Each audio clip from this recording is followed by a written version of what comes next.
वृंदावनेश्वरी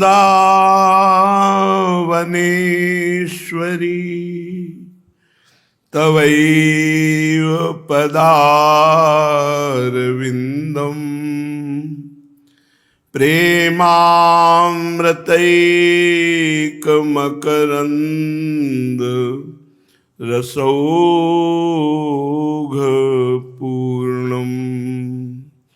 हृद्यर्पितं मधुपतेः स्मरतापमुग्रं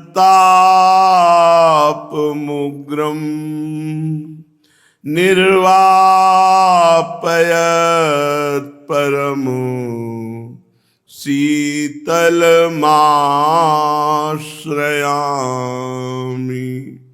परम शीतल माश्रयामि।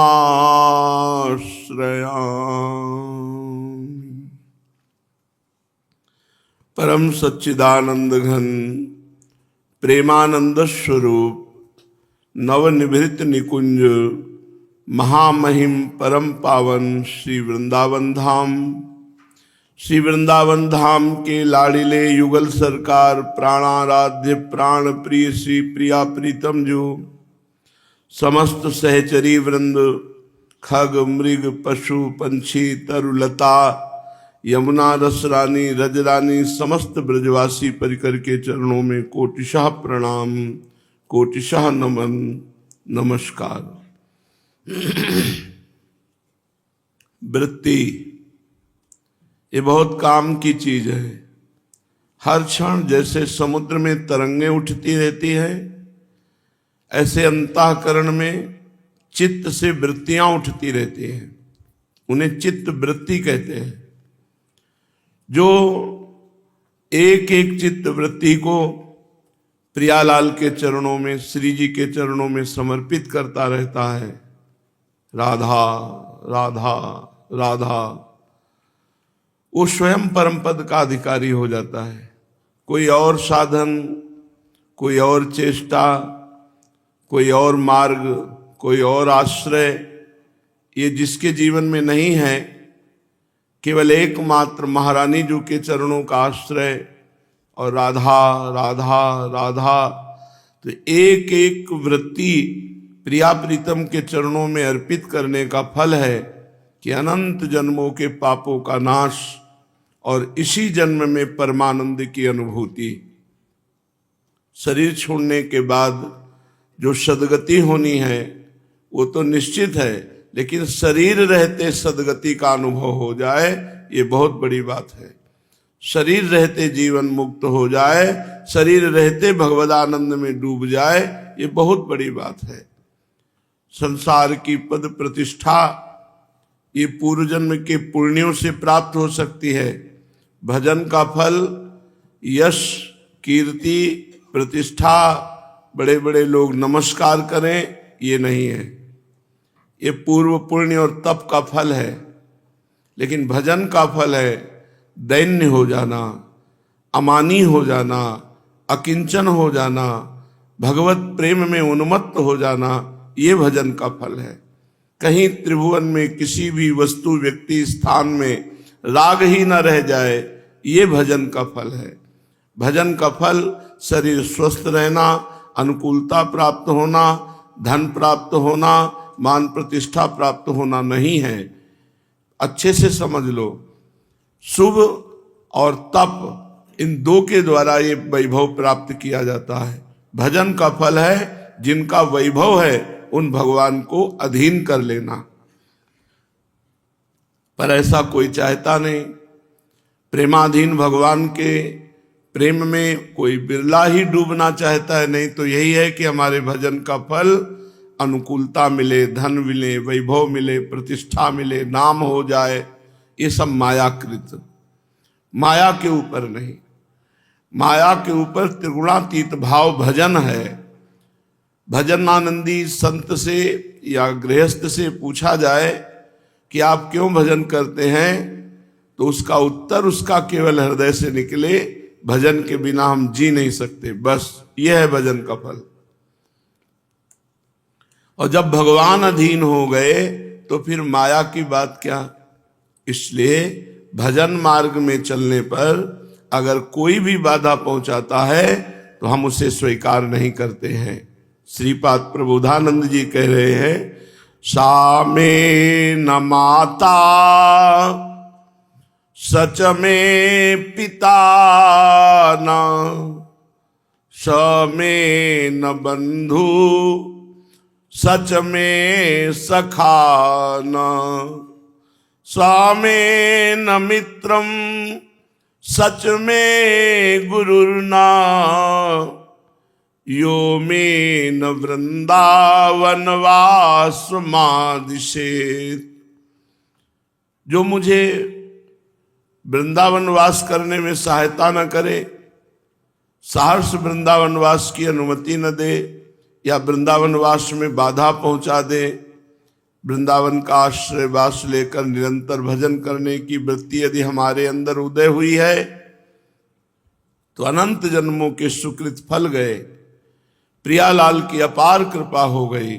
अब इस कृपा से मुझे कोई अलग करना चाहे तो श्रीपाद कह रहे हैं, वो बंधु बंधु नहीं है, वो सखा सखा नहीं है, वो गुरु गुरु नहीं है, जो मुझे वृंदावन वास में बाधा पहुंचा दे, जो मुझे भजन की वृत्ति से अलग कर दे, वो हमारा कोई नहीं।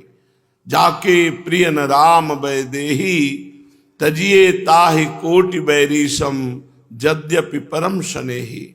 चाहे जितना कोई परम मित्र हो, रिश्तेदार नातेदार हो, यदि वो मेरे भजन में बाधा पहुंचाता है, भगवत विमुख करता है, तो उससे बड़ा दुश्मन हमारे जीवन में और कोई नहीं। जाके प्रिय न राम वैदेही तजिए ताहि कोटि बैरीशम, करोड़ों दुश्मनों के समान उसका त्याग कर देना चाहिए। यद्यपि परम शनेही, यद्यपि वो परम रिश्तेदार है, नातेदार है, प्रिय है, बंधु है। ये सिद्धांत भक्त को स्वीकार करना चाहिए। जो हमारे भजन में बाधा पहुंचावे, चाहे वो वस्तु हो, व्यक्ति हो, स्थान हो, उसका त्याग कर देना चाहिए। भजन ही हमारे जीवन का उद्देश्य होना चाहिए। तच्छास्त्रम मम कर्णमूलमपि न स्वप्ने पियायादहो, श्री वृंदा विपिनश्च यत्र महिमा नात्यद्भुतः श्रूयते, ते मे न दृष्टिपथम नयान्तु नितरां संभास्यताप्माप्नुयुः, ये वृंदावन वैभवे श्रुतिगते नोल्लासिनस्ते खलाः। वो बड़ा दुष्ट है खलाहा, जो मुझे भगवान से विमुख करने वाली बातें सुनाता है। मुझे नहीं सुनना। ये बातें जीवन में धारण करने वाली हैं। जो भगवान से विमुख करने वाली बातें सुनाए, मुझे नहीं सुनना। यहां तक कि तच्छास्त्रम मम कर्णमूलमपि न स्वप्ने पियायादहो, उन सत्शास्त्रों की भी चर्चा मेरे कानों में ना पड़े जिनमें प्रियालाल की बात नहीं है, जिनमें वृंदावन की बात नहीं है, जिनमें प्रेम स्वरूप प्रभु की बात नहीं है। ऐसे ग्रंथ, ऐसे पंथों की बात हमारे कान में न पड़े। तच्छास्त्रम मम कर्णमूलमपि न स्वप्ने पियायादहो, स्वप्न में भी मुझे ऐसी बात सुनने को न मिले जिसमें प्रभु चर्चा ना हो। ते में दृष्टि पथम नयान्तु नितराम संभाष्यता मापनुयुः, मेरे कानों में कभी ऐसे शब्द ना पड़े और मेरी दृष्टि में कभी ऐसे लोग ना आए जो भगवान का भजन नहीं करते, जो भगवान से अपनापन नहीं करते। ऐसे लोग मेरी दृष्टि में ना आए। जो वृंदावन प्रिया प्रीतम भगवान नाम भगवत चर्चा सुनकर आनंदित नहीं होते, ऐसे दुष्ट लोगों का कभी मुझे संग न मिले, ऐसे भगवत विमुख लोगों का कभी संग न मिले। उन्हें तो मैं देखना भी नहीं चाहता और उनसे बोलना भी नहीं चाहता। ते में दृष्टि प्रथम नयांत नितराम संभाष्यता, बोलना भी नहीं चाहता, देखना भी नहीं चाहता। ये वृंदावन वैभवे श्रुति गते नोल्लासिनस्ते खलाहा, वो दुष्ट हैं जो भगवत चर्चा सुनकर के आनंदित नहीं होते, जो भगवत चर्चा के सिवा अन्य प्रपंच की बातें करते हैं, गंदी बातें करते हैं। ऐसे दुष्ट लोग मेरे दृष्टि पथ में ना आवे, मुझे दिखाई न दे। हे भगवान, ऐसी कृपा करो कि मुझे सदैव भक्तों का सानिध्य मिले, जो आपकी चर्चा करते हो, आपके नाम कीर्तन में मगन रहते हो। अलमलम ही योषिद गर्दभी संग रंगे, रलमलमिहि वित्ता पत्य विद्या यशोभी, अलमलमिहि नाना साधनायास दुःखै, भवतु भवतु वृंदारण्यमाश्रित धन्या। हे भगवान, मुझे ऐसी कभी स्त्रियों का संग करने को न मिले जो व्यभिचार प्रवृत्ति से युक्त है। दूसरे श्लोक में मेरे कानों में सत शास्त्र की भी चर्चा ना पड़े, जिसमें प्रियालाल की चर्चा नहीं, वृंदावन की चर्चा नहीं, भगवद यश नहीं, ऐसे शास्त्र ऐसे पंथों की वार्ता नहीं। मेरी दृष्टि पथ में कभी ऐसे पुरुष नामे जो भगवद विमुख हैं, जो भगवत चर्चा सुनकर आनंदित नहीं होते, ऐसे दुष्ट जनों का संग मुझे कभी प्राप्त न हो। बरुभल वास नरक करता था, दुष्ट संग जनि दे विधाता। भले नरक का वास मिल जाए, लेकिन दुष्टों का संग न मिले। तीसरे श्लोक में कह रहे, अलमि योषित गर्दभी संग रंगे, रलमलमि वित्तापत्य विद्या शोभी। ऐसी बहनों माताओं का संग न हो जो गंदी बात में प्रियता रखती हैं, भगवान के यश संयम नियम इनमें प्रियता न रखकर गंदे आचरणों में प्रियता रखती हैं, जो बेविचार प्रवृत्ति की है। कभी हमें इनका संग न प्राप्त हो, क्योंकि मुझे प्रियालाल चाहिए, भगवत भजन चाहिए। अगर मैं ऐसी गंदी बातों में लग गया तो मेरा भजन छूट जाएगा, प्रियालाल छूट। ये डरना चाहिए, ये सावधानी हृदय में रखनी चाहिए कि अगर मेरा कार्य तो मन से होना है, मन अगर स्त्री में लग गया, धन में लग गया, पुत्र में लग गया, मकान में लग गया, भगवत विमुख लोगों में लग गया, तो किस मन से भगवत प्राप्ति करेंगे? क्योंकि मन जहां है वहीं हमारी उपस्थिति मानी जाती है। यदि हमारा मन ऐसे गंदे लोगों के बीच में है तो हम भगवत भजन करते हुए भी भगवान को नहीं प्राप्त कर सकते। तो मन हमारा प्रभु में हो तब हमारी स्थिति बने। तो तन ही राख सत्संग में तो मन ही प्रेम रस भी हो। जब तन हमारा सत्पुरुषों में लगेगा, सत्वार्ता में लगेगा, सत चिंतन करने वालों लोगों की सेवा में लगेगा, तो हमारा मन प्रेम रस में डूबेगा। अब हमारा शरीर विषयी पुरुषों के बीच में है, दुष्ट लोगों के बीच में है, तो बहुत कोई भगवत अनुरागी हो कि अपने मन को उनसे हटाकर प्रभु में लगावे नहीं, उसका रंग चढ़ जाता है। को न कुसंगति पाए न साई, राहे न नीच मते चतुराई। कौन ऐसा है जिसको कुसंग मिले और वो नीच पुरुषों की मति के अनुसार न चलने लगे? बोले वो कोई बिरला होगा जो रही मुत्तम प्रकृति का आकर्षक कुसंग। चंदन विष व्यापत नहीं लपटे रहत भुजंग। जैसे चंदन के पेड़ में विषधर सर्प शीतलता प्राप्त करने के लिए लिपटे रहते हैं, पर चंदन के ऊपर कोई विष का प्रभाव नहीं पड़ता। ऐसे कोई बिरले उत्तम महाभागवत जन होते हैं जो कुसंगति में रहते हुए भी भगवान का भजन करते हैं। इसलिए मुझे हे भगवान कभी ऐसे दुष्ट पुरुषों का संग न मिले, कभी हमें ऐसी व्यभिचारिणी स्त्रियों का संग न मिले, और मेरा धन पुत्र विद्या कीर्ति आदि से कोई प्रयोजन न रहे, किसी अन्य साधनों में मेरी रुचि न रहे, केवल वृंदावन का आश्रय और वास स्वीकार करके हे प्रिया प्रीतम आपके चिंतन में सदैव डूबूं। ऐसा श्री प्रबोधानंद पाद जी कह रहे हैं। पूज्य पाद श्री उड़िया बाबा जी महाराज। महापुरुषों के वचन व्यवहार और परमार्थ दोनों में हमें उज्जवल रास्ता दिखाते हैं। कैसे हमें व्यवहार करना चाहिए, कैसे परमार्थ में रहना चाहिए। कलयुग सब युगों में बहुत खराब युग माना जाता है, पूज्यपाद उड़िया बाबा जी के वचन। परंतु बड़े बड़े ऋषि मुनि देवता प्रार्थना करते हैं भगवान से कि मुझे कलयुग में जन्म हो, क्योंकि कलयुग में केवल भगवान नाम जप से कम समय में ही भगवत प्राप्ति हो जाती है। कम समय, अब जैसे करदम जी भगवान की आराधना कर रहे तो 10,000 वर्ष दोनों हाथ उठाकर एक दाहिने पैर के अंगूठे के बल खड़े होकर 10,000 वर्ष।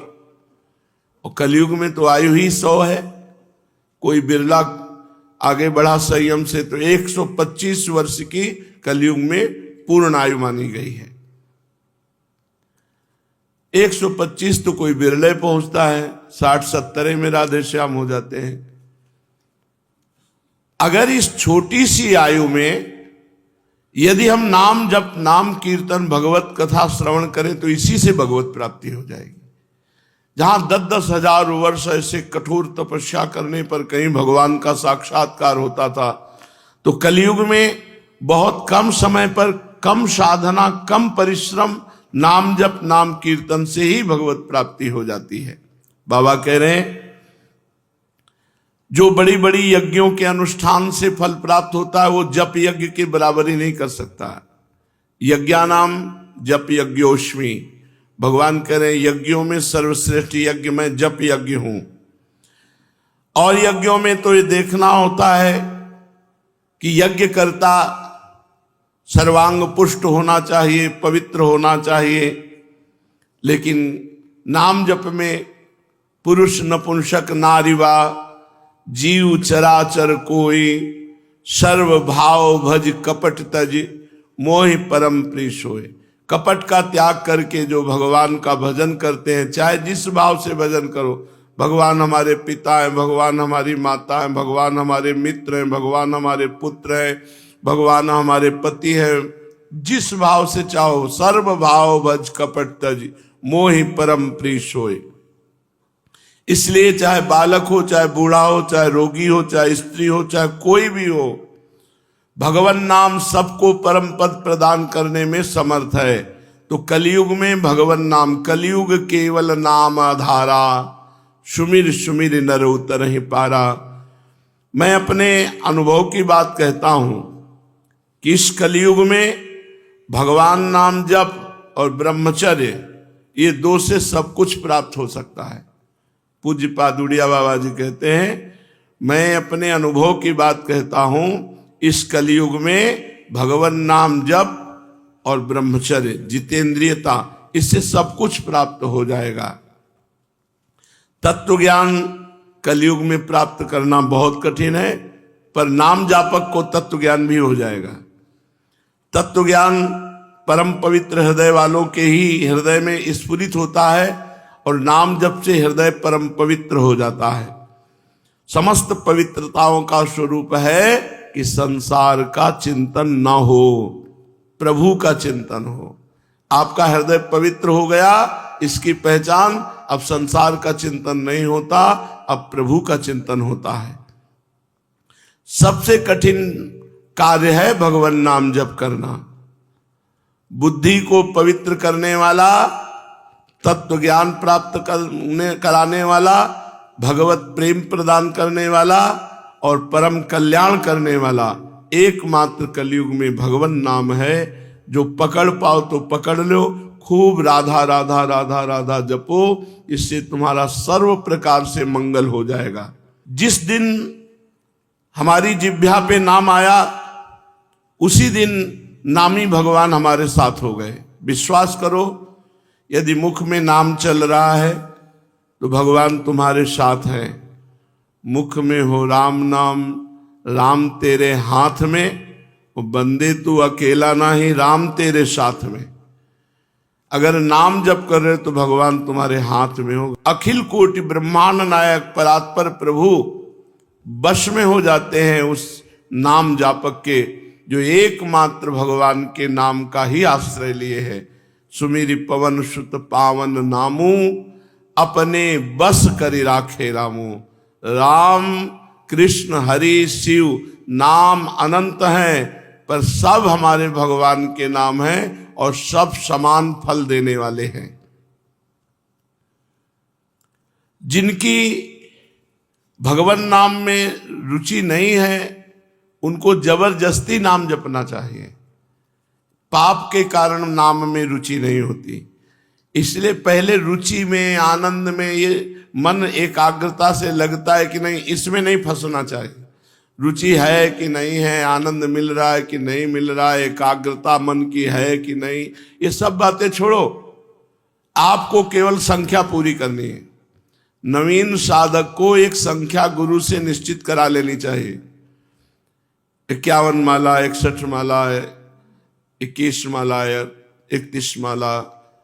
अब आपको केवल वो नौकरी पूरी करनी, मुझे 31 माला पूरी करनी, बस। आनंद आवे ना आवे, मन लगे ना लगे, रुचि हो ना हो, अब हमको आज्ञा पालन करनी।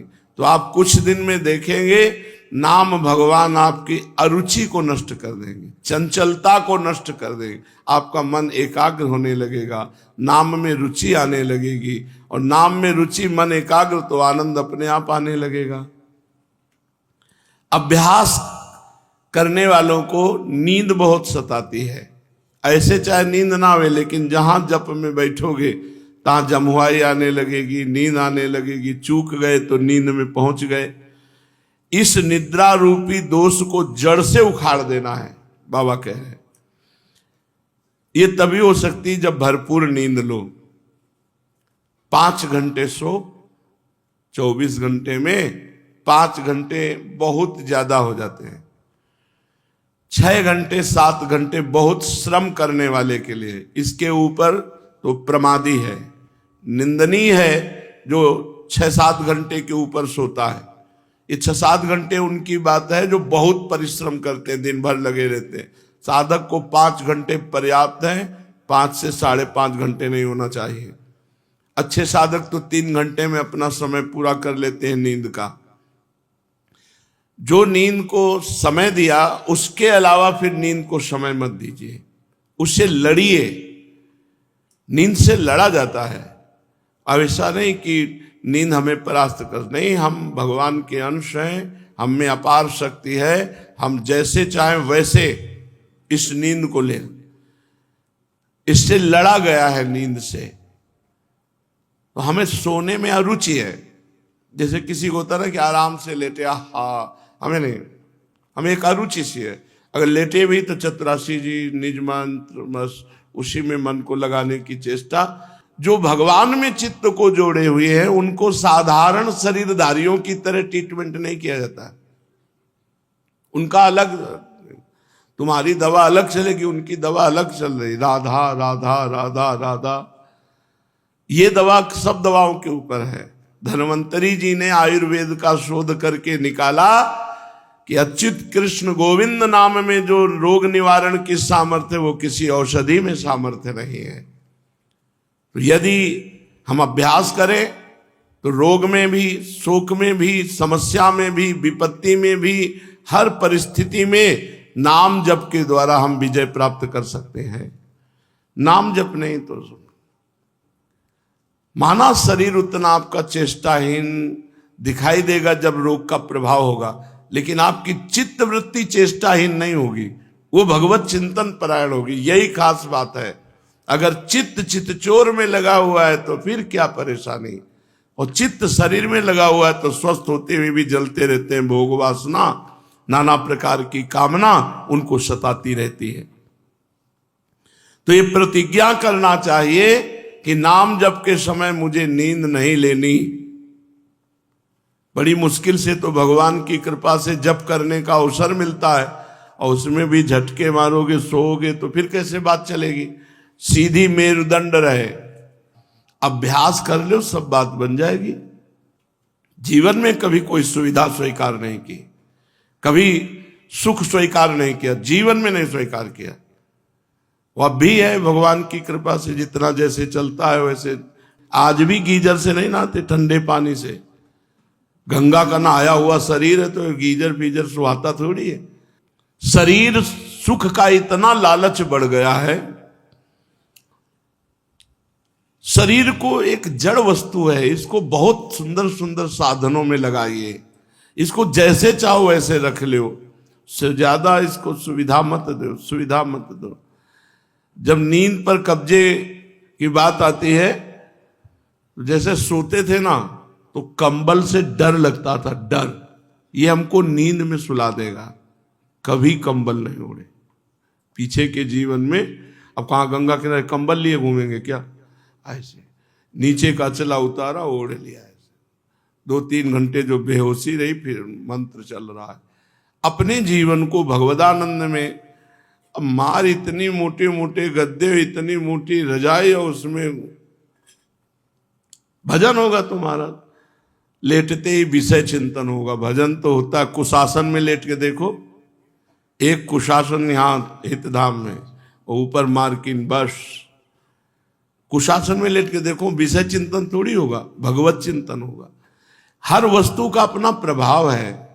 अब ऐसे ऐसे गद्दा चले हैं, इतने मोटे मोटे गद्दा, साधक तकिया और गद्दा और रजाई, साधक बिल्कुल विपरीत बात है। एक चटाई, बहुत वो झीना कंबल और हाथ की तकिया, आधा घंटे 2 घंटे 2.5 घंटे विश्राम, बैठ करके भजन। भजन के लिए जीवन एक अलग होता है भैया। नाम कीर्तन का अलग सुख, नाम जप का अलग सुख, भगवत कथा का अलग सुख, भगवत लीला चिंतन का अलग सुख, भगवत सेवा का अलग सुख, भक्तों की संग का अलग, ये आनंद होता है, भोगानंद थोड़ी होता है। तो इसीलिए कह रहे हैं बाबा कि अभ्यास जब आपका भजन का चल रहा हो, उस समय नींद को जड़ से उखाड़ के फेंक दो कि नींद ना आने पावे, समय से सो लो, और जो समय भजन का उसमें नींद ना आने पावे।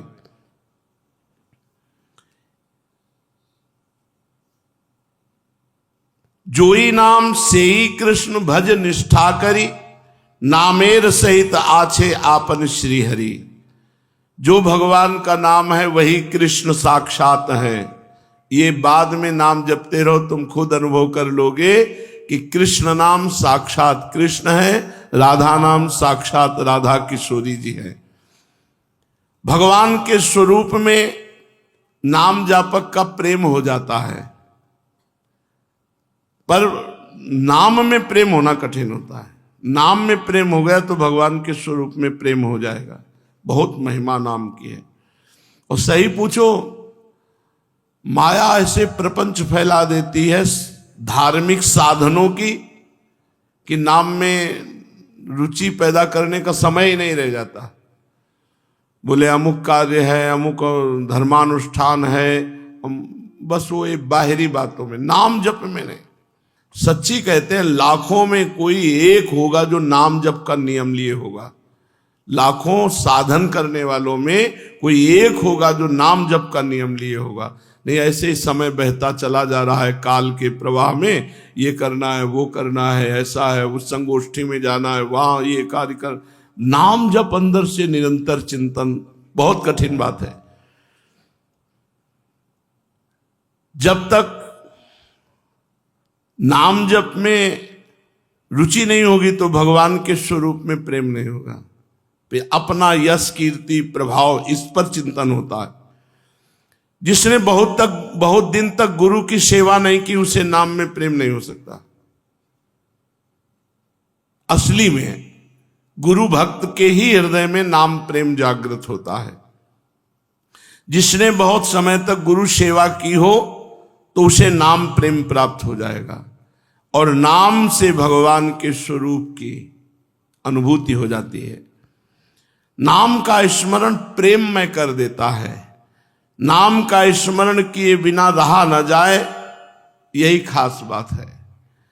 जब इष्ट नाम में प्रेम हो जाता है तो नाम लेने के साथ साथ आंसू बहने लगते हैं और एक बेहोशी सी आने लगती है। जब आंसू आने लगे और बेहोशी आने लगे नाम जप में, नाम जप का ही केवल होश रह गया और सब बेहोशी, तो समझना चाहिए अब नाम का नशा चढ़ रहा है। जैसे भगवान का भक्त स्मरण करता है ऐसे भक्त का भगवान भजन करते हैं, भगवान स्मरण करते हैं।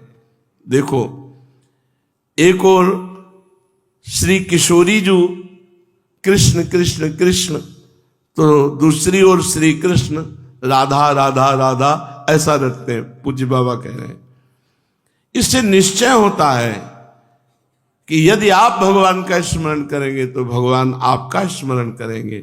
और जब बिसरी हो ना बिसारी हो, ये स्थिति आ गई तो अब दूसरे की कोई बात ही नहीं रह गई, केवल भगवदानंद।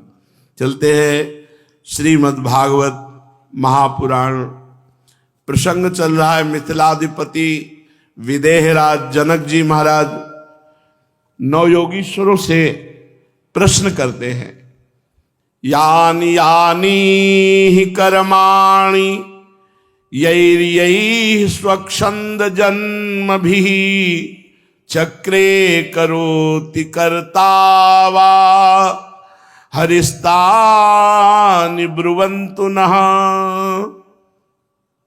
राजा निमि ने पूछा, महाराज नवयोगीश्वरों, भगवान स्वतंत्रता से अपने भक्तों की भक्ति के बस होकर,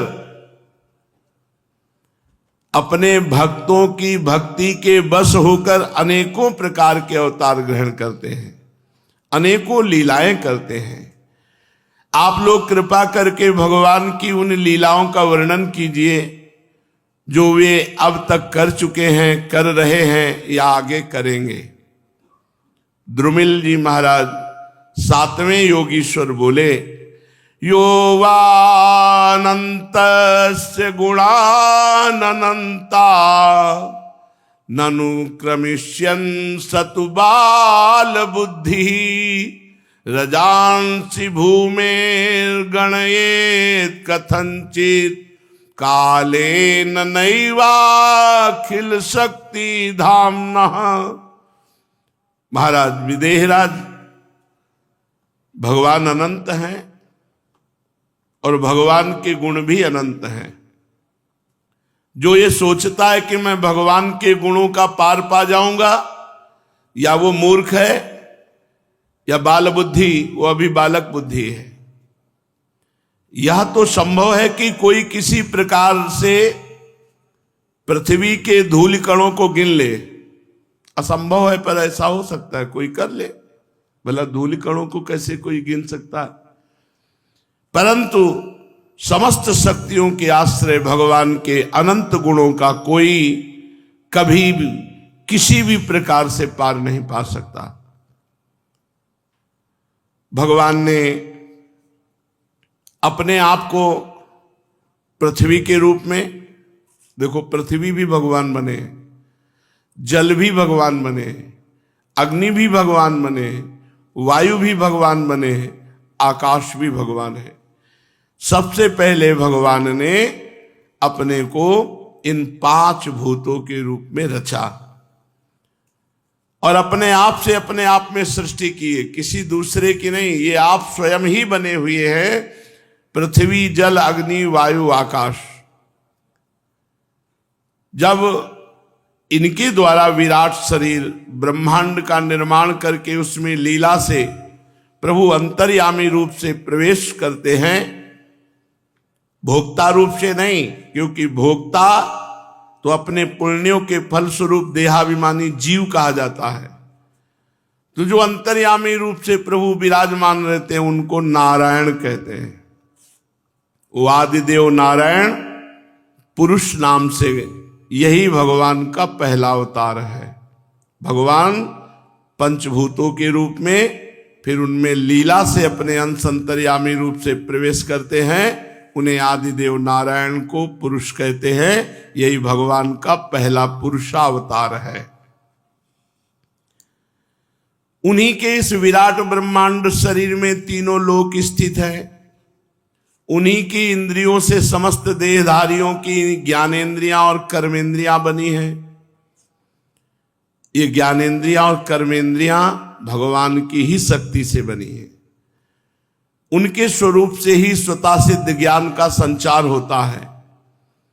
भगवान के श्वास प्रश्वास से समस्त शरीरों में बल आता है। इंद्रियों में इंद्रिय शक्ति, ओज और कर्म करने की शक्ति प्राप्त होती है। उन्हीं सत्व आदि गुणों के संसार की स्थिति, उत्पत्ति और प्रलय करने वाले जो विराट शरीर के शरीरी हैं, वे ही आदिकर्ता भगवान नारायण हैं। पहले पहले जगत की उत्पत्ति के लिए भगवान ने रजोगुण के अंश को स्वीकार करते हुए ब्रह्मा रूप में भगवान प्रकट हुए। वे आदि पुरुष ही संसार की स्थिति के लिए अपने सत्वांश से भगवान यज्ञपति विष्णु के रूप में प्रकट हुए।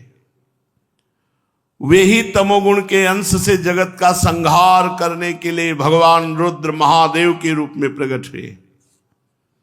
इस प्रकार रजोगुण ब्रह्मा, शतोगुण विष्णु और तमोगुण भगवान रुद्र, भगवान शंकर, इस प्रकार जगत की उत्पत्ति ब्रह्मा, पालन भगवान हरि और संहार भगवान शिव, ये भगवान ने रूप धारण किए। दक्ष प्रजापति की एक कन्या का नाम था मूर्ति। वह धर्म की पत्नी थी। भगवान धर्म ने मूर्ति के गर्भ से 2 पुत्र प्रकट किए, जिनका नाम नर और नारायण हुआ। ये साक्षात भगवान के अवतार हैं, नर नारायण। नर नारायण भगवान ने आत्म तत्व का साक्षात्कार कराने वाले भगवद आराधन रूप कर्म का उपदेश किया, जो वास्तव में कर्म बंधन से छुड़ाने वाला और निष्कर्म स्थिति को प्राप्त कराने वाला है। भगवान नर नारायण ने स्वयं भी वैसे ही कर्म का अनुष्ठान किया। बड़े बड़े ऋषि मुनि भगवान नर नारायण के चरण कमलों की सेवा करते रहते हैं। आज भी भगवान नर नारायण बद्रिका आश्रम में विराजमान हैं। जब भगवान नर नारायण घोर तपस्या में संलग्न हुए तो मेरा धाम छीनना चाहते हैं, ऐसे इंद्र के अंदर भय की कल्पना हुई।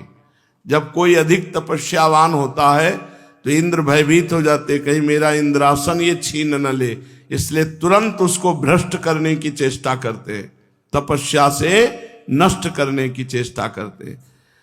इंद्र ने ऐसी ही आशंका भगवान नर नारायण के ऊपर भी कर ली। तो सुंदर अप्सरा, बसंत ऋतु, मलय मारुत दल बल के साथ कामदेव को आज्ञा करी कि जाके भगवान नर नारायण की तपस्या में विघ्न डाल दो।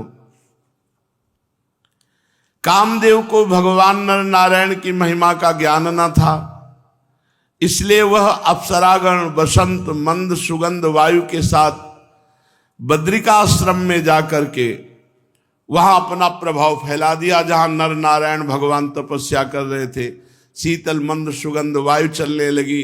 ऋतु में बसंत सर्वश्रेष्ठ, हर वृक्ष आकर्षणकारी पुष्पों से खिल गया। और वो जो दिव्य वारांगनाएं देवियां हैं, अप्सराएं हैं, वो अपने हाव भाव नृत्य सब प्रकट कर दिए। भगवान नर नारायण ने आंख खोला, देखा कि ये तो इंद्र का रचा हुआ कुचक्र है, ये तो सब कामदेव का खेल हो रहा है। यहां भगवान नारायण ने दृष्टि करी, कामदेव कांपने लगा। हंस दिए भगवान नर नारायण, हंसकर कहा, आओ, तुम्हें भयभीत नहीं होना चाहिए, आओ बैठो हमारे पास। कामदेव को बैठाला। इसमें कोई आश्चर्य की बात नहीं कि ना तो भगवान को अभिमान है कि हम काम पर विजय किए, ना क्रोध है कि काम को भस्म कर दें। कामदेव, मलय मारुत, अप्सराओ, डरो मत, हमारे आश्रम आए हो, हमारा आतिथ्य स्वीकार करो, तुम हमारे अतिथि हो, यही ठहरो, बैठो। कामदेव सब बैठ गए। भगवान नर नारायण ने अभय दान करते हुए कामदेव की तरफ देखा तो लज्जा से सर झुकाए हैं, मानो कि काम का प्रभाव भगवान नर नारायण के ऊपर बिल्कुल नहीं पड़ा। काम परास्त हो गया। दयालु भगवान नर नारायण ने कहा, तुमको मैं अभय दान देता हूं, सर ऊंचा करके बात करो, तुम्हें डरने की बात नहीं। कामदेव ने हाथ जोड़कर साष्टांग दंडवत करी और कहा, प्रभु वैसे मुझे कोई आश्चर्य नहीं, क्योंकि आप भगवान हो, साक्षात नर नारायण। आप माया से परे निर्विकार हैं, क्योंकि बड़े बड़े आत्मा राम परमहंस महापुरुष आपके चरण कमलों की आराधना करते हैं। मैं आपके चरणों में बार बार प्रणाम करता हूं, आप मुझे क्षमा कीजिए। कामदेव ने कहा, आपके भक्त आपकी भक्ति के प्रभाव से देवताओं की राजधानी अमरावती का उल्लंघन करके आपके परम पद को प्राप्त होते हैं। इसीलिए जब वो आपके भक्त जन भजन करते हैं तो देवराज इंद्र और बड़े बड़े देवता डर जाते हैं, और डर करके उनके भजन में विघ्न डालने के लिए कंचन कामिनी इनके जाल फेंक देते हैं। किंतु जो लोग थोड़ा आपसे विमुख हैं, कर्मकांड में लगे हैं, यज्ञादि के द्वारा देवताओं की बलि रूप अर्पण करते हैं, उन लोगों के मार्ग में नहीं। जो केवल आपका भजन करते हैं उनके मार्ग में वो विघ्न डालने की कोशिश करते हैं। प्रभु आपके भक्त जन भजन के प्रभाव से विघ्नकर्ताओं के सर पर पैर रखकर निकल जाते हैं, विघ्न से परास्त नहीं होते हैं। आपके कर कमलों की छत्र छाया में रहते हुए वे विघ्नों के सिर पर पैर रखकर आगे बढ़ जाते हैं, वो कभी अपने लक्ष्य से गिरते नहीं हैं।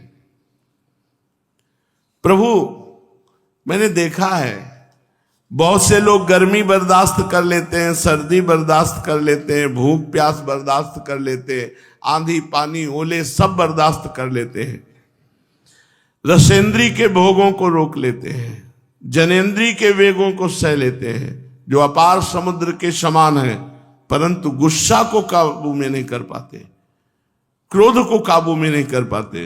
और प्रभु आपने हम पर क्रोध भी नहीं किया, इसलिए आपकी तपस्या सुरक्षित है, नहीं तो क्रोध करने वाले की तपस्या खो जाती है। जब कामदेव बसंत और देवियों ने इस प्रकार स्तुति की तो सर्व समर्थ भगवान ने कहा, हम आपको एक भेंट देते हैं, और अपनी जांग पर ऐसे स्त्री की आकृति बनाई। से ही उर्वशी अप्सरा का प्रादुर्भाव हुआ। उर्वशी अप्सरा का प्रादुर्भाव भगवान की जांग से हुआ। अद्भुत रूप लावण्य ऐसा कि स्वयं कामदेव मोहित हो गए। जब देवराज इंद्र के द्वारा भेजे हुए काम मलय मारुत वसंत ने देखा इतनी रूपवती, तो जितनी अप्सराएं थी कामदेव थे सब मोहित हो गए देवी उर्वशी को देखकर। भगवान की अभी अभी जंघा से प्रादुर्भाव हुआ देवी उर्वशी का। इतनी सुगंध थी कि सबके चेहरे फीके पड़ गए, सब श्रीहीन हो गए। वो तेजस्वी सुगंध वाली अप्सरा उर्वशी। अब कामदेव का सिर झुक गया। देव देवेश भगवान नारायण हंसते हुए उनसे बोले, तुम लोग इनको ले जाओ, ये तुम्हारे स्वर्ग की शोभा बढ़ाने वाले होंगे, और देवराज इंद्र को बता दो कि तुम्हारे यहां के अप्सराओं से हम गिरने वाले नहीं। ये देव हमारी अप्सरा ले जाओ और देवलोक की शोभा बढ़ाएगी। देवराज इंद्र के अनुचरों ने जो आज्ञा कहकर भगवान के आदेश को स्वीकार किया और नमस्कार किया। फिर उनके द्वारा बनाई हुई स्त्रियों में से श्रेष्ठ अप्सरा उर्वशी को आगे करके स्वर्ग लोक गए। वहां पहुंचकर उन्होंने इंद्र को नमस्कार किया। भरी सभा में देवताओं के सामने भगवान नर नारायण के बल और प्रभाव का वर्णन किया। देवराज अत्यंत भयभीत हो गए, चकित हो गए कि भगवान का अपराध बन गया। भगवान श्री हरि ने अपने स्वरूप में एक रस स्थित रहते हुए भी संपूर्ण जगत के कल्याण के लिए बहुत से कला अवतार धारण किए। हे विदेह राज जनक, भगवान ने सनकादिकों को उपदेश करने के लिए हंस अवतार धारण किया। भगवान ने अवधूत स्थिति का दर्शन कराने के लिए दत्तात्रेय जी का अवतार धारण किया। भगवान ने सनक, सनंदन, सनातन, सनत कुमार का अवतार धारण किया। भगवान ने ब्रह्म ऋषियों की, परमहंसों की परिचर्या कैसे होती है, कैसे उनकी दिनचर्या होती है, इसके लिए ऋषभ भगवान के रूप में अवतार धारण किया और आत्म साक्षात्कार के साधनों का उपदेश किया। भगवान ने हयग्रीव अवतार धारण करके मधुकैटभ नामक असुरों का संहार करके उन लोगों के द्वारा चुराए हुए वेदों का उद्धार किया। प्रलय के समय भगवान ने मत्स्यावतार लेकर उन्होंने भावी मनुष्य, सत्यव्रत, पृथ्वी और औषधियों की, धन धान्यादि की रक्षा की। और फिर भगवान ने वाराह अवतार धारण करके हिरणाक्ष का वध किया और पृथ्वी का उद्धार किया। कूर्मा अवतार धारण करके भगवान ने अमृत मंथन के कार्य संपन्न करने के लिए अपनी पीठ पर मंदराचल को धारण किया। उन्हीं भगवान श्री हरि ने अपने शरणागत एवं आर्त भक्त गजेंद्र को ग्राह से छुड़ाया। एक बार वालखिल्य ऋषि तपस्या करते करते अत्यंत दुर्बल हो गए थे। वे जब कश्यप ऋषि के लिए समिधा ला रहे थे तो थक कर गाय के खुर से बने हुए गड्ढे में गिर पड़े, मानो समुद्र में गिर गए हो। उन्होंने जब स्तुति की तब भगवान ने अवतार लेकर उनका उद्धार किया। 60,000 बाल खिले, पोरे के समान, पोरे जैसे इतने इतने ऋषि हैं 60,000। गाय के गड्ढे के खुर के उसमें पानी में गिर गए तो मानो समुद्र में गिर गए। भगवान को अवतार लेना पड़ा उनको उद्धार करने के लिए। वृत्तासुर को मारने के लिए जब इंद्र ने वज्र चलाया और उसकी हत्या हुई तो ब्रह्म हत्या पीछे लगी। उसके भय से भागकर इंद्र छिप गए, तब भगवान ने उस हत्या से इंद्र की रक्षा की। जब असुरों ने अनाथ देवांगनाओं को बंदी बना लिया तब भी भगवान ने ही उन्हें असुरों के चुंगल से छुड़ाया। जब हिरण्यकश्यप ने प्रहलाद संत, जो प्रहलाद जी महान संत हैं, उन्हें भय पहुंचाने का उद्यम किया तो भगवान ने प्रहलाद जी को निर्भय करने के लिए नृसिंहावतार धारण करके हिरण्यकश्यप को मार डाला। भगवान ने देवताओं की रक्षा के लिए देवासुर संग्राम में दैत्यपतियों का वध किया और विभिन्न मनवंतरों में अपनी शक्ति से अनेकों कलावतार धारण करके त्रिभुवन की रक्षा की। उन्हीं भगवान ने वामन अवतार धारण करके याचना के बहाने इस पृथ्वी को दैत्यराज बलि से छीन लिया और अदिति नंदन देवताओं को दे दिया।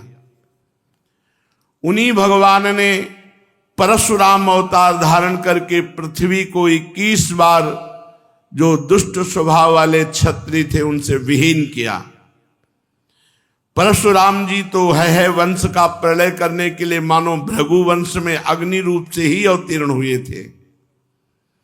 उन्हीं भगवान ने रामावतार धारण किया। रामावतार में समुद्र पर पुल बांधा, रावण और उसकी राजधानी लंका को मिटिया मेट कर दिया। उनकी कीर्ति समस्त लोकों के मल को नष्ट करने वाली है। सीतापति भगवान राम सदा सदा सर्वत्र विजयी ही विजयी है। राजन, उन्हीं भगवान ने पृथ्वी का भार उतारने के लिए यदुवंश में श्री कृष्ण बलराम के रूप में प्रकट हुए। ऐसे ऐसे कर्म जो बड़े बड़े देवता भी नहीं कर सकते। फिर आगे चलकर भगवान ही बुद्ध के रूप में प्रकट होंगे और यज्ञ के अनाधिकारियों को यज्ञ करते देखकर अनेक प्रकार के तर्क वितर्कों से मोहित कर लेंगे। बुद्धावतार के बाद कलयुग के अंत में भगवान का कल्कि अवतार होगा जो नीच राजाओं का वध करेंगे। महाबाहु विदेहराज, भगवान की कीर्ति अनंत है। महात्माओं ने जगतपति भगवान के ऐसे ऐसे अनेकों जन्म और कर्मों का प्रचुरता से गान किया है। अब राजा निमि ने पूछा, भगवंतम हरिम प्रायो न भजन्त्यात्मवित्तमाः तेषाम् शांत कामानां का निष्ठा विजितात्मनाम। हे योगीश्वरों, आप लोग तो श्रेष्ठ आत्मज्ञानी और भगवान के परम भक्त हैं। अब कृपा करके बतलाइए, बहुत सुंदर प्रश्न है, जिनकी कामनाएं शांत नहीं हुई हैं, लौकिक पारलौकिक भोगों की जिनकी लालसा मिटी नहीं है, मन और इंद्रियां भी जिनके वश में नहीं है और भगवान का भजन भी नहीं करते, ऐसे लोगों की क्या गति होगी? जिनका भजन में प्रवेश नहीं, मन इंद्रियां विषयों में लगी हुई है, लोक परलोक के सब भोगों की लालसा है, ऐसे लोगों की क्या गति होगी? अब 8वें योगीश्वर चमस जी ने कहा, राजन, उन्हीं की जांघों से गृहस्थाश्रम, हृदय से ब्रह्मचर्याश्रम, वक्षास्थल से वानप्रस्थाश्रम और मस्तक से संन्यासाश्रम, ये 4 वर्ण और 4 आश्रम प्रकट हुए हैं। इन चारों वर्णों और चारों आश्रमों के जन्मदाता स्वयं भगवान ही हैं। वही इनके जन्मदाता हैं, वही इनके स्वामी हैं, नियंता हैं और आत्मा भी हैं। इसलिए इन वर्ण और आश्रमों में रहने वाला जो मनुष्य भगवान का भजन नहीं करता, बल्कि उल्टा भगवान का अनादर करता है, वो अपने स्थान, वर्ण, आश्रम और मनुष्य योनि से भी च्युत हो जाता है, उसका अधःपतन हो जाता है। बहुत सी स्त्रियां और भी मनुष्य ये भगवान की कथा और नाम कीर्तन से दूर हो गए हैं, इनको इसकी महिमा ही नहीं पता है। इसलिए आप जैसे भगवत भक्तों की दया के पात्र हैं। आप लोगों को चाहिए, आप राजा हैं, आप ऐसी व्यवस्था कीजिए कि सबको कथा सुनने को मिले, सब कोई नाम जप करे, सबका नाम कीर्तन में रुचि हो, ऐसी व्यवस्था कीजिए। राजा अगर धार्मिक हो तो प्रजा को धर्म में लगाने में देर नहीं लगती। जैसे चक्रवर्ती सम्राट अम्बरीश जी थे, सबको सब कुछ मिलेगा, लेकिन सबके घर में ठाकुर सेवा हो, सब ठाकुर सेवा करेंगे, सब एकादशी रहेंगे, सब नियम पूर्वक भगवत भक्ति करेंगे। पूरे राज्य में भक्ति होती थी अम्बरीश जी के। महाराष्ट्र के एक संत थे, एकनाथ जी महाराज, जब वो कीर्तन करते तो लोग आकर के बैठे कीर्तन में, इसलिए वो अपने समय में 2-2 अंजुली चीनी बांटते थे कि कम से कम चीनी के प्रलोभन से बैठेंगे आके तो थोड़ी देर नाम कीर्तन कान में पड़ेगा, इनका मंगल हो जाएगा। महाराज 9 योगीश्वरों में से 8वें योगीश्वर जी कह रहे हैं कि आप राजा हैं, आप ऐसी व्यवस्था कर सकते हैं कि आपकी प्रजा खूब कथा सुने, खूब नाम कीर्तन करे, नाम जप करे, आप उनका सहयोग करें। आप लोग उन्हें कथा कीर्तन की सुविधा देकर उनका उद्धार कराएं। जो 4 वर्ण हैं ये भगवान के रचे हुए हैं और ये भगवान के चरणों के निकट हैं। जो लोग इस बात को न समझकर भजन नहीं करते, मनमानी आचरण करते, अपने वर्णाश्रम के प्रतिकूल, उनकी बड़ी दुर्गति होती है। जो भगवान ने संविधान बनाया है उसके अनुसार चलना चाहिए। इनको कर्म का रहस्य मालूम नहीं, मूर्ख होने पर भी वे अपने को पंडित मानते हैं और अभिमान में अकड़े रहते हैं। वे मीठी मीठी बातों में भूल जाते हैं, केवल वस्तु शून्य शब्द माधुरी के मोह में पड़कर चटकीली भड़कीली बातें कहा कर। भगवान चातुर्वर्णम मया सृष्टा गुण कर्म विभागशा। यदि हम अपने धर्म का पालन करेंगे तो हमारा धर्म ही हमको श्रेष्ठ बना देगा। स्वधर्मो निधनो श्रेया पर धर्मो भयावहा। अपना छोटा धर्म हमें बड़ा बना देगा, लेकिन दूसरे का बड़ा धर्म हमें गिरा देगा। हमें अपने धर्म से चलना चाहिए।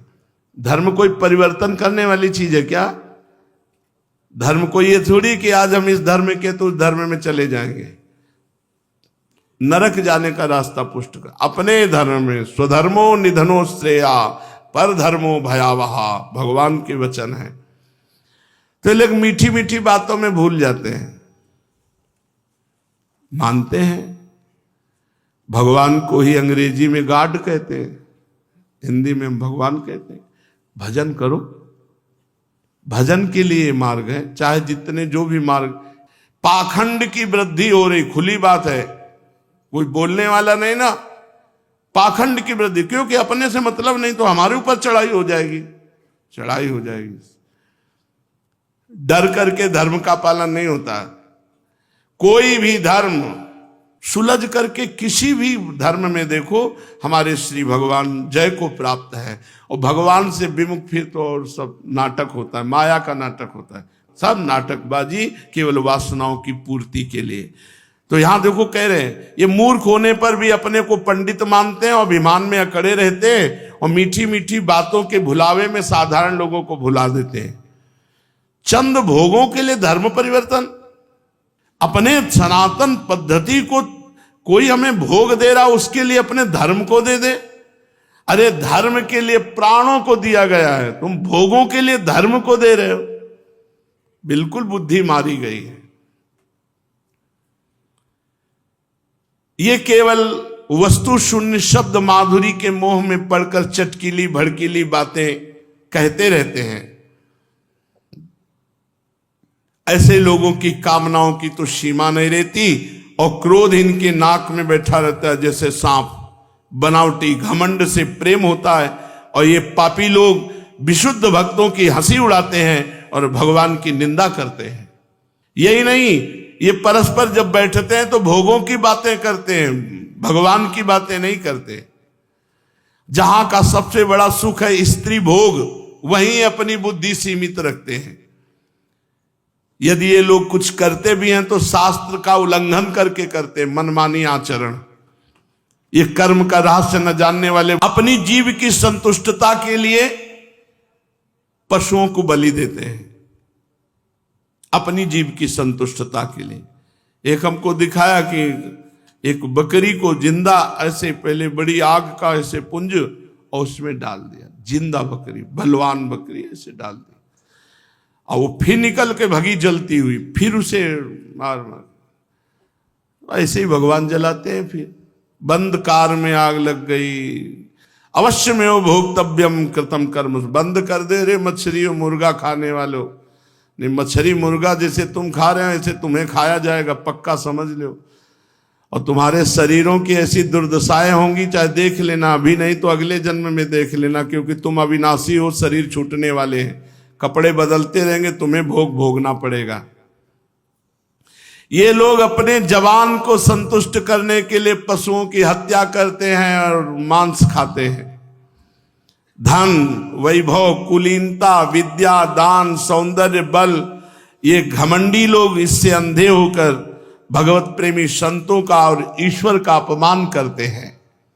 राजन, वेदों ने बार बार दोहराया है कि भगवान आकाश के समान नित्य निरंतर समस्त शरीरधारियों में स्थित है, पर ये लोग नहीं सुनते हैं। लोग ये बड़े बड़े मनोरथों की बातें करते हैं, कहते सुनते रहते हैं। संसार में ये केवल इतना ही जानते हैं, खुला लिखा है, मैथुन, स्त्री सहवास, मांस खाना, मद्य, शराब पीना, इसकी तरफ इनकी प्रवृत्ति रहती है।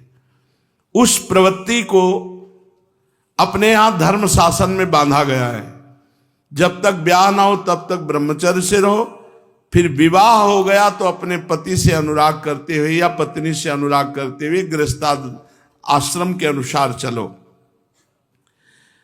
श्रोत्रामणि में यज्ञ के द्वारा ही सेवन की व्यवस्था दी गई है। उच्छृंखल प्रवृत्ति के लोग ये शास्त्रों के अभिप्राय को नहीं समझते हैं। धन का एकमात्र फल है धर्म, धर्म का एकमात्र फल है तत्वज्ञान, तत्वज्ञान का फल है अपरोक्ष अनुभूति, परम शांति, परम सुख। कितने खेद की बात है कि ये सब धन का प्रयोग करते हैं भोगों के लिए, और ये नहीं समझते जिस शरीर को हम पुष्ट कर रहे हैं वो शरीर मृत्यु का शिकार है, और मृत्यु किसी भी प्रकार से टाली नहीं जा सकती। इसलिए उपासक को चाहिए कि ऐसे लोगों का संग त्याग दे जो गंदे आचरणों में है। खूब नाम कीर्तन, नाम जप, भगवत लीला कथा श्रवण, भगवत सेवा, इसी के द्वारा अपने जीवन को सार्थक कीजिए। शेष चर्चा आगे। श्री राधा वल्लभ लाल।